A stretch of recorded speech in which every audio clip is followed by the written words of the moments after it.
Hello, everybody. Welcome back to my competitive programming series today.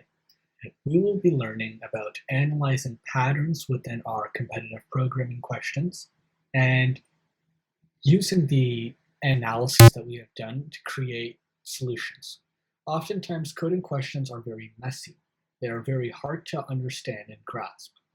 However, by simply doing some pattern analysis, we can grasp the concept a bit easier and make solutions based on that. This way, we don't have to properly understand the entire problem and we can still get full marks for the question. Although I would suggest for you to understand the problem at a very good rate before writing your solution. However, this is often a trick that is used by lots of competitive programmers or just interviewers or interviewees. Interviews. Okay, so how to analyze. So the three main tips that I use to analyze my problems is to look at any sorts of diagrams. Oftentimes you are given a diagram. If you are, then that's very lucky. This is because you can easily visualize anything that's happening. If you can't find any diagrams, you could also visualize it using a pen and paper or a whiteboard. Look at patterns within the output and the input of the problem. Oftentimes, if you find patterns in the input and the output, you can just simply apply those patterns to your code and hopefully get a good solution. Also, read any explanation. Oftentimes the explanations are well documented, and by simply just reading that, you will be able to somewhat understand what formulas are being used or what they are using to solve the questions, and you can replicate that by yourself. The problem we will be looking at today is from the Canadian Computing Competition. Mahima has been experimenting with a new style of art. She stands in front of a canvas with her brush, flicks drops of paint onto the canvas. When she thinks she has created a masterpiece, she uses her 3D printer to print a frame around the canvas. Your job is to help Mahima determine the coordinates of the smallest rectangular frame, such that each drop of paint lies inside the frame. Points on the frame and are not considered. Points on the frame are not considered inside the frame. So let's just suppose. I think there's a diagram here. So let's just suppose if these are her dots, you would have to ideally just create an entire top frame right around it.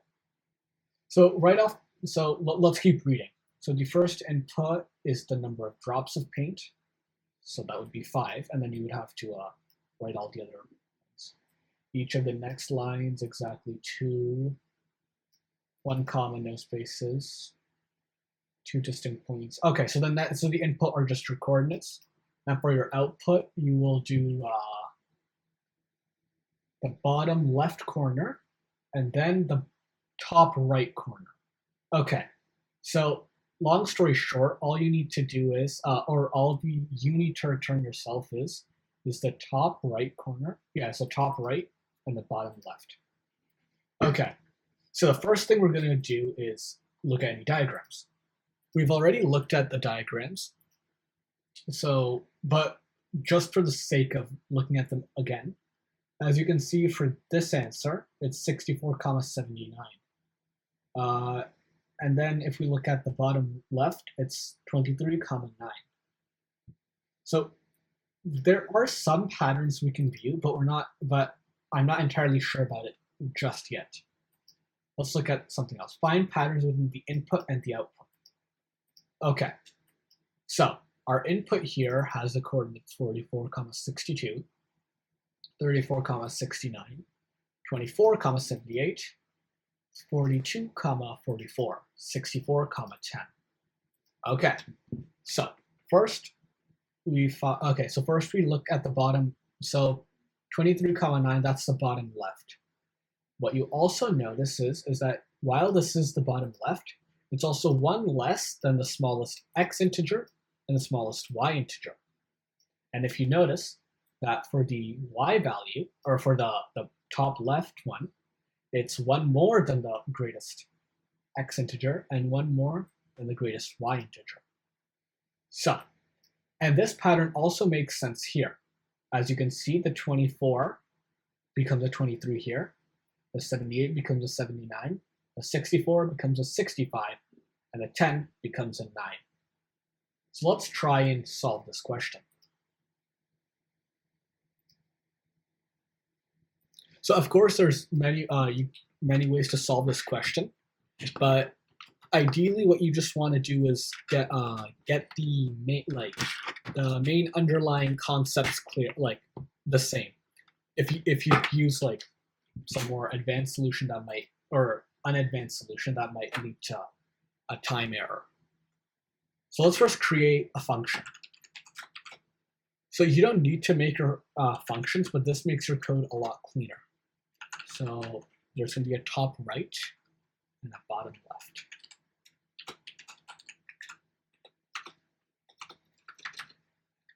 Okay, so in this, all we are going to have to do is we're going to print out two values. The two values are simply going to be the bottom left and the top right.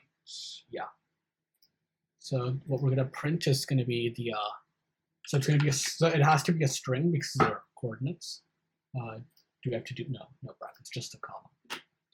And it's going to be the minimum of the top right or right minus 1. And then we're going to add a comma.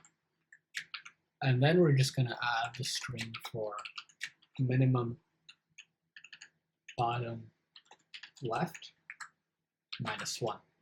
So just to clarify, so we're taking the bottom right and we're taking the greatest number, or the minimum number. So let's suppose that this is, so we're taking the bottom, so what's the minimum number? The minimum number is 23. And then we take 23 and minus that by 1. So then we get, or 24, we minus that by 1, we get 23. Then we do the same for the y integers. Now, let's also print out the top right. So we're just going to take the maximum of the top right plus 1,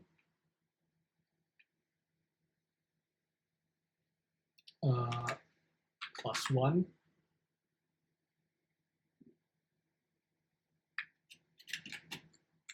okay, then what we're going to do is we're going to add in a comma plus the string of max bottom left plus 1. Okay, I think this is it. So let's, in fact, before we do that, let's actually just test out our, actually I don't think we can test on dmush. Anyway, now we're gonna read from the input, right? So first we're gonna create two lists. So they're just gonna be called top right and top left. And there's gonna be, or bottom left actually. Bottom left. So first we're gonna take the coordinate amount. So amount, which is just int input. A simple for I in range will work because we just need the range of the given input. So for I in range coordinates. I miss Visual Studio Code.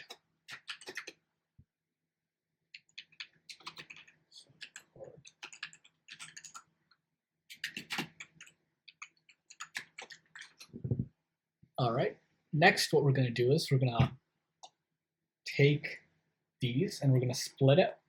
And we're going to take the x values and put them into top right, and the y values and put them into the bottom left. So let's do first comma second, which is equal to coordinates.split. So coordinate.split upon the comma, and then we'll just go like top right dot append an integer version of first, because that's the first one that comes. And then for bottom left, append second. Now we just need to do solve. Now let me just copy and paste this. And now we can just submit this. Ideally, okay, type error.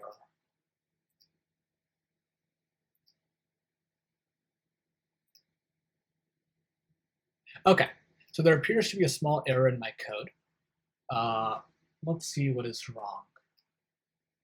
Oh, sorry, I have 2 plus 1s. Now, there's still an error. Okay, so print top right. Oh, wait, need a maximum from that.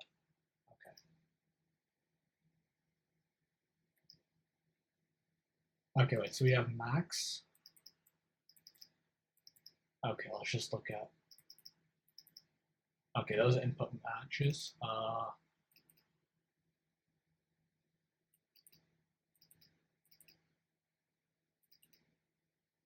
Okay, the error seems to be. Oh wait, I think it's an issue. Yeah, it's an issue with our brackets. We accidentally ate a bracket somewhere. So if I look at, okay, minimum -1, that's wrapped around in a string. Okay, there's one here. Is that it? Error compiling. Okay. All right, let me just, it appears to be an error with the brackets. Let me just fix that. Okay, there. And now, there we go. So yeah, sorry about that minor hiccup. It was just an issue with the brackets, not anything logic-based. So I'm just going to show you the code once again. So all we're doing is we're splitting it, and then we're just adding it to a list. And we're just finding the minimum and maximum values and adding 1 or subtracting 1. This problem had a lot more logic inside of it. We were able to solve it using just simple pattern analysis. I hope that this video has given you some sorts of use and hopefully makes you a better programmer. Thank you. Have a nice day.